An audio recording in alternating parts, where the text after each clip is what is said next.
Welcome back. Today we dive deep into the thrilling adventure of Fountain of Youth 2025, a story of lost treasures, secret societies, and the legendary quest for eternal life. Join me as we unravel the mysteries behind priceless paintings, hidden clues, and an epic expedition that challenges everything Luke and his team believe in. Let's get started. In the busy streets of Bangkok, Luke races on a scooter with a stolen, priceless painting concealed in a tube behind him. Suddenly, two cars block his path, and a man named Kasim demands the artwork, claiming it belongs to his boss. When Luke refuses, shots are fired. Narrowly escaping, Luke contacts his partner Murph, warning they might miss their flight. Despite a collision, Luke manages to catch a train, heading to Chiang Mai where a plane awaits. On board, Luke hands a golden mask to a mysterious woman who identifies herself as a rare art recovery expert. After a brief confrontation involving her bodyguards, Luke fights off an attacker, escapes by jumping from the train, and calls Murph. The scene shifts to London, where Luke's sister Charlotte faces a bitter divorce. Her estranged husband Harold demands everything, but Charlotte fights solely for custody of their son, Thomas. At the museum, Charlotte reunites with Luke, who has returned unexpectedly. He expresses concern for her well-being and reminds her of their father Hassan's adventurous past. Their conversation turns tense when Luke steals another painting, triggering an alarm. He assures Charlotte he will return it, and together they evade the police through London streets. Murph later reveals that the stolen painting was a decoy, confusing Charlotte further. Meanwhile, Interpol agent Jamal Abbas informs her of Luke's involvement in multiple art thefts, but promises to keep her updated on his whereabouts. Harold warns Charlotte she risks losing custody due to her connection to the thefts. Luke and Charlotte reconnect with their father's old team, including Deb and Owen Carver. Owen, terminally ill, funds an expedition in search of the legendary Fountain of Youth. Luke explains that the location is hidden within a 9th century Tibetan scroll, protected by a secret society known as the Protectors of the Path. He recounts a recent encounter with these guardians in Thailand and hints at a historical connection involving six artists in the 1600s. Charlotte explains that the painting by El Greco was stolen in 1990, but Luke had recovered it from Thailand. Deb reveals that the paintings bear a Latin inscription, Sexit Unum, and each one contains a unique letter, except for the Rembrandt, which has no mark. Charlotte suspects Luke needed her help to solve this puzzle. Luke confirms this, and Charlotte points out that the Rembrandt at the museum is a fake. Owen promises to handle the legal matters. Charlotte instructs Luke to find Alfred Gwyn Vanderbilt, a collector of Rembrandt's work. Luke visits the library and meets Ismay again, who warns him to stop searching for the Fountain of Youth, threatening harm if he continues. Luke jokingly asks for a kiss, but Ismay dismisses him, saying nobody cares about his feelings. The next day, Charlotte spends time with her son Thomas playing piano. Luke arrives, praises Thomas, and reveals they have located the original Rembrandt thanks to Charlotte's clue. Charlotte accuses Luke of deceiving Owen, but Luke clarifies that Owen had been searching for their father, Hassan, and contacted Luke after Hassan's disappearance. Luke invites Charlotte to join the upcoming expedition. After practice, Luke meets his uncle to discuss the new adventure, mentioning he has also invited his mother. The team plans to search for the Lusitania shipwreck, sunk during World War I by a German submarine.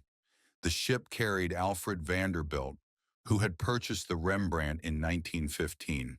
It is believed the painting is secured inside a watertight safe on the vessel.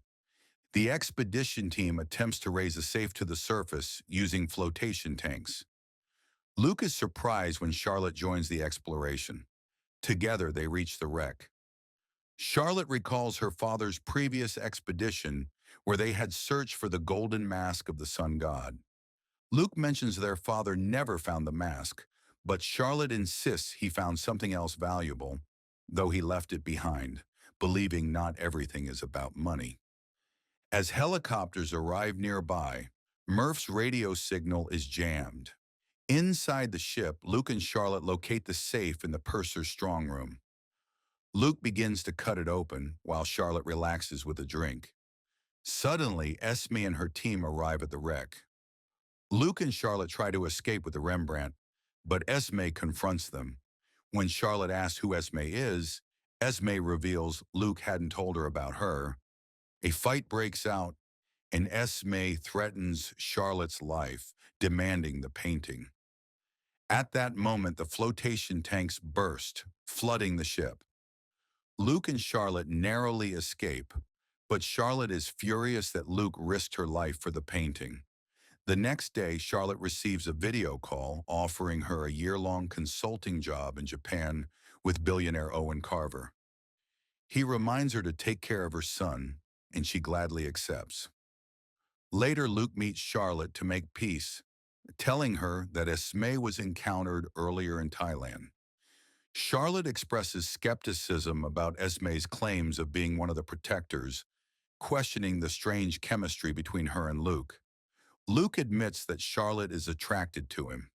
Deb reveals that they have deciphered 6 letters hidden in the paintings, particularly puzzled by the last letter V, which they suspect might actually be a W. Despite attempts to match these letters with over 500 cities, no meaningful connection emerges. Luke suggests trying celestial navigation, but that too proves fruitless. Charlotte points out that the letters are in Latin, proposing that sex et unum could reference King James VI and I, known for commissioning the King James Bible and the lesser-known Wycliffe Bible. Luke explains that a 1631 printing error in the Wycliffe Bible altered "thou shalt not commit adultery" to "thou shalt commit adultery," which Charlotte believes could be a hidden clue leading to the Fountain of Youth. Luke notes most copies of the Wycliffe Bible were destroyed, but he knows of one surviving copy. Suddenly, Jamal and his international investigative team arrive, angered by what they see as damage to their father's archaeological legacy. Moments later, criminals from Thailand appear, forcing everyone to the ground. Luke quickly surrenders 5 paintings to Qasim, keeping the final, most valuable piece hidden. He challenges Qasim to send his team first if he wants it.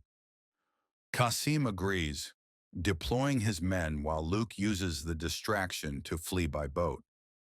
Luke envisions himself holding the golden mask, turning toward what seems to be his father Ash. He awakens abruptly. Charlotte confronts Luke about Owen's fortune, accusing him of acquiring it through coercive methods. She suspects Owen is interested only in bottling and selling water, but Luke defends Owen, saying he simply wants to settle somewhere in Vatican City. Esme admits defeat and informs her boss, Elder, that Luke has stolen the Bible and is close to unraveling the mystery. Elder warns her that the fountain's power has been hidden for millennia because it poses a great danger to humanity. He hands her a key, declaring it is time to become the hand of justice.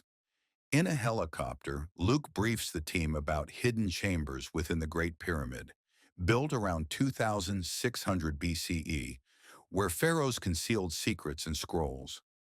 Recent 3D scans have revealed a secret passage. Charlotte warns Luke not to take anything that does not belong to them. She recalls asking their father why he never took the golden mask. He replied that some things cannot be explained, only felt. An hour later, the team arrives in Egypt, where Owen meets Professor Bisher, an expert on the pyramids. Luke instructs Deb and Murph to keep watch outside as Owen orders drilling into the pyramid walls. Professor Bisher protests, but Owen insists, citing his limited time left, only 18 months, and the lengthy process required to obtain official permission. He removes the professor from the project. Charlotte sides with the professor, suggesting they seek a trigger mechanism to open the chamber instead of drilling, but the professor remains unconvinced. She relays this to Luke, who dismisses her concerns. After drilling, the teams discover a hidden passage in a chamber housing a massive keystone. Luke and Charlotte are unsure how to remove it safely. Suddenly, Jamal's team arrives and gunfire erupts. Esme and her armed followers also appear on site. Owen, enraged, orders his men to break the keystone, but Charlotte intervenes. Charlotte stops Owen, expressing her fear over his haste in the presence of weapons. She worries he won't negotiate peacefully. This sparks a heated argument between them. Meanwhile, Thomas examines the ancient walls and begins playing a rhythmic pattern that matches a haunting melody called Water in the Desert, hidden within the golden pages of the Bible. His rhythm perfectly aligns with the inscriptions, seemingly activating something within the structure. Charlotte hands Thomas a bell striker, which he uses to strike a bell, causing a deep rumble. The massive keystone shifts, revealing a hidden platform. Without delay, Charlotte, Thomas, Owen, and Owen's right-hand man step onto the platform and descend into the pyramid's depths. Outside, Deb and Murph witness officers being overwhelmed in a firefight. They decide to intervene, but Deb is shot. Murph assists her as chaos unfolds. Shortly afterward, Esme arrives with a barrage of gunfire, eliminating the attackers and rescuing Deb and Murph. Esme then enters the pyramid and meets Jamal, who pledges his support. Deep within the pyramid, Charlotte and the others enter a dark chamber adorned with intricate inscriptions, blessings, curses, and a Babylonian-era tree of life at its center. Charlotte extracts an amber made from tree bark, known as the Burning Stone, and places it on the wall, triggering the opening of another chamber. Luke finds a dial stone on the floor and rotates it, revealing a hidden spiral staircase descending further underground. They follow it down to a breathtaking chamber where the floor splits into 4 sections, revealing the fountain of life glowing faintly below, though the water level is alarmingly low. Meanwhile, Esme and Jamal's team advance deeper into the pyramid toward the secret chamber. Back with the group, Owen urges Luke to drink the water first to ensure it is safe. Surprised, Luke says the expedition was meant for him. Owen confesses he was never ill. The expedition was a calculated plan to gain more power and wealth. Suddenly, Owen shoots Luke in the shoulder and orders him to drink the water. Hesitant, Luke approaches the water. As his blood touches it, the water level rises and begins swirling around him. Just as he is about to drink, visions of his aging sister and Thomas flash before him. He realizes that drinking the water would steal their youth and ultimately kill them. Resolute, he refuses the water. Owen is stunned and demands to know why Luke did not drink. Everyone watches silently, the tension thick in the air. Owen remains silent, then suddenly cuts his own hand, letting his blood drip into the fountain's water. The water reacts instantly and Owen drinks it. Esme quickly rushes to shut down the fountain, using the key given to her by Elder. She recalls Elder's warning that if the wrong person drinks the water, she must use the key to seal it. While unlimited power can be granted to those who seek strength for selfish reasons, posing a threat to humanity, those who take it for their loved one's sake must pay a terrible price. For a moment, Owen appears young, strong, and healthy, but then his body convulses, his face twists, and he rapidly ages, screaming in agony. The ground trembles, the fountain begins to collapse, and the entire structure starts to crumble. Everyone scrambles to escape. Charlotte, Thomas, and Luke narrowly survive the destruction. Owen's right-hand man slips and falls to his death. Luke nearly falls too, but is saved just in time. Outside, Jamal decides not to arrest them, telling Luke that some truths are better left undiscovered. He quietly says goodbye and kisses Luke on the cheek.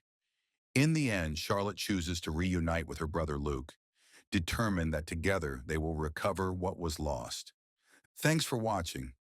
If you enjoyed this recap of Fountain of Youth 2025, don't forget to like, subscribe, and hit the bell icon so you never miss an update. Share your thoughts about the movie in the comments below. What did you find most intriguing? Until next time, stay curious and keep exploring. And keep